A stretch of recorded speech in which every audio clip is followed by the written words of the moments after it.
I'm Logan Crawford, and right now on Spotlight, we dive into a delightful children's book. It is called Maggie the Whale, and it's written by a terrific author, Dr. David Birman.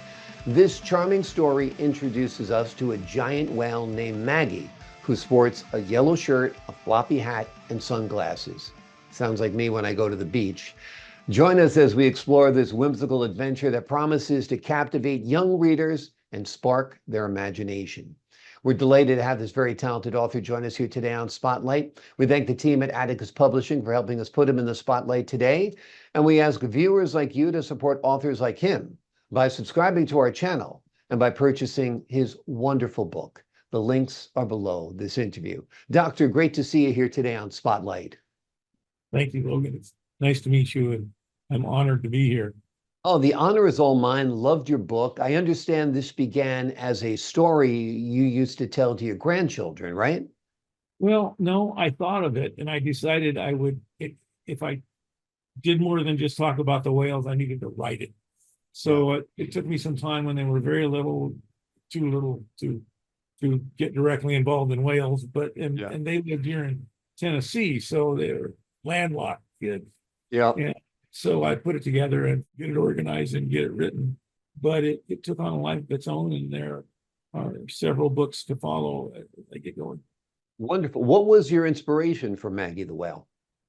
Well, first of all, like most people I know, if you see a whale close to the shore, it's pretty exciting. And I was in Mexico, and I happened to be swimming and saw some whales go by in their classic migration between Alaska and Mexico, and they were just overwhelming, and that was exciting enough to think about it as a possible story.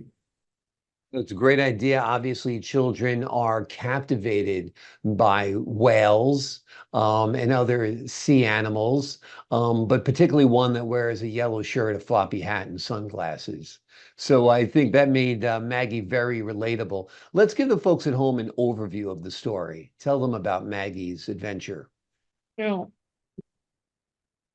Maggie's a young whale who has followed her annual migration. The gray whales have the longest migratory route of all the animals in the world, and they go 10,000 miles back and forth between the Bering Strait in Alaska and the part of Mexico where they end up all the time. And so I saw Maggie as coming by and interacting with me, because that sounded like something I'd like to do. And that became the story. Wonderful. So this story, though, not only entertains children, it informs them, right? What are some of the lessons that you hope children get from your story? Well, this is my first shot at something like this, so there's probably much more I could have done. But the point of this is to take the imagery that children get from any experience, like seeing a whale, and turn it into imagination and dreams and plans. Yeah. And the main message that I don't really discuss is that we all share that ability as human beings. And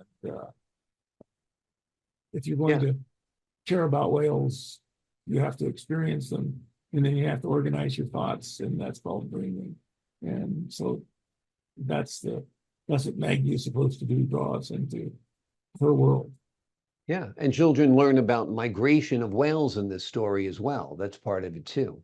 Yes. Which they might not think about, going from colder waters to warmer waters. So they're getting a little science background. So when you finally did get this book crafted and you did read it to your grandkids, what was their reaction? Well, they loved it. A couple of them, I have 8 of them, and a couple of them carried the book around. When they were little, and the book came out, they would walk around with it all day. Grandpa did this, and I was very flattered and moved by that. Grandpas or grandmas do things, and grandkids get excited, and they certainly were. Exactly. Yeah, it's hard to impress a grandkid nowadays. It's hard to compete with like a phone or something like that.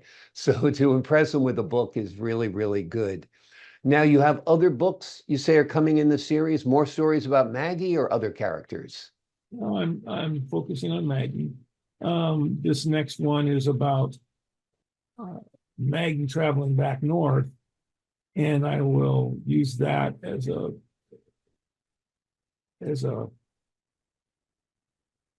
platform for introducing the children to the geography of the western coast of the United States and what it means at each of these levels.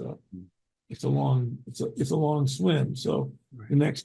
The next book will be about the major components of going back north to the Bering Strait in Alaska, and a little bit about what the gray whales do up there in that feeding ground. And then we'll bring them back. The next one we'll bring them back south again, and awesome. And focus on the stuff in between. Sounds great. Sounds like great lessons. Sounds like a great series for sure. Tell us a little bit about the illustrations. They are quite vivid and bring the story to life. Well, fortunately, my drawings, which were not adequate for this project, were taken up by the illustrator on this book, and she did a beautiful job of taking the rather simple stuff that I did and turning it into the wonderful illustrations we see and share in the book. And we'll take advantage of that some more with the next book and subsequent books. Absolutely. The pictures bring the text to life and really illustrate the point you're trying to make. And I think that's the goal of any author, any illustrator. So you guys collaborated well together. So it's a great product. Now, have you envisioned Maggie the Whale as an animated series, perhaps?